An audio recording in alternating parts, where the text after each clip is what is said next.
আসসালামু আলাইকুম।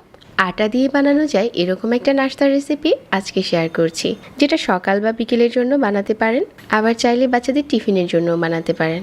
রেগুলার নাস্তাটা একটু ঘুরিয়ে বানালে খেতে দারুণ মজার হয়। আর আজকের যে নাস্তাটা শেয়ার করেছি, রান্নাঘরে যে উপকরণগুলো থাকে এগুলো দিয়েই হয়ে যাবে।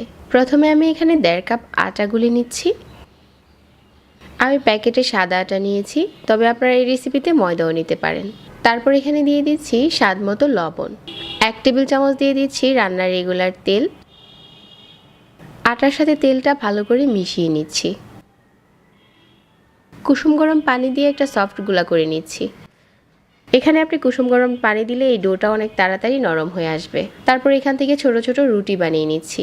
এই রুটিগুলো রেগুলার রুটির মতো হবে না, কিছুটা পাতলা করে বেলে নিচ্ছি, আর সাইজেও অনেক বড় হবে না।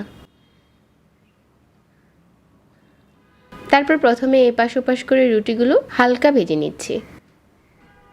হালকা সেঁকে নেওয়ার পর আমার সবগুলো রুটি এখন রেডি হয়ে গেছে। আর একটা সাইডে রেখে দিয়ে আমি এখানে আলুর পুর বানিয়ে নিচ্ছি।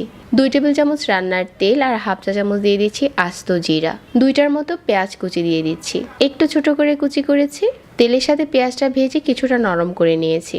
তারপর এখানে হাফ চা চামচ আদা রসুন বাটা আর হাফ চা চামচ 1/4 চা চামচ লাল মরিচের গুঁড়া আর 1/4 চা চামচ দিয়ে দিচ্ছি হলুদের গুঁড়া। স্বাদ মতো লবণ দিয়ে দিচ্ছি। সব কিছু একসাথে নেড়েচেড়ে মিশিয়ে নিচ্ছি। এখন দিয়ে দিচ্ছি আগে থেকে সিদ্ধ করা 2টা আলু। আলুটা একটু সিদ্ধ করার পর গরম থাকা অবস্থায় ম্যাশ করে নিয়েছিলাম। আর এখানে নিয়েছি কাঁচামরিচ। সব কিছু নেড়েচেড়ে একসাথে মিশিয়ে নিচ্ছি। আলুর পুরটা রান্না হয়ে গেছে, আর এটা রান্না করতে বেশি সময় লাগে না। তারপর এখান থেকে আলুর পুর নিয়ে আগে থেকে যে রুটিটা বানিয়ে রেখেছিলাম ওই রুটির উপরে দিয়ে দিচ্ছি। একটা সাইড করে দিয়ে উপরে কিছু গ্রেট করে নেওয়া চিজ দিয়ে দিচ্ছি, আর ডিম দিয়ে দিচ্ছি। সিদ্ধ করা ডিমটাও আমি গ্রেট করে দিয়ে দিচ্ছি। তবে কেউ যদি চান ডিম আর চিজটা বাদ দিয়ে শুধুমাত্র আলুর পুর দিয়েও এই নাস্তাটা বানাতে পারবেন, ওইটা খেতেও দারুণ মজার হয়। যদি হাতের কাছে থাকে তাহলে দিতে পারেন, না হলে স্কিপ করা যাবে।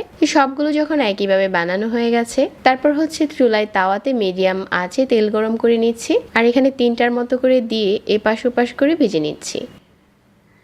উপরে যখন দারুণ একটা কালার আসবে ওই পর্যায়ে উঠিয়ে গরম গরম পরিবেশন করার পালা। ঝটপট একটা সহজ নাস্তা রেসিপি আজকে শেয়ার করেছি। যাদের কাছে এরকম সহজ রেসিপি ভালো লাগে চ্যানেল সাবস্ক্রাইব করবেন আর আমাদের পেজ ফলো করবেন। সবাইকে ধন্যবাদ জানিয়ে আজকে এখানেই বিদায় নিচ্ছি। আল্লাহ হাফেজ।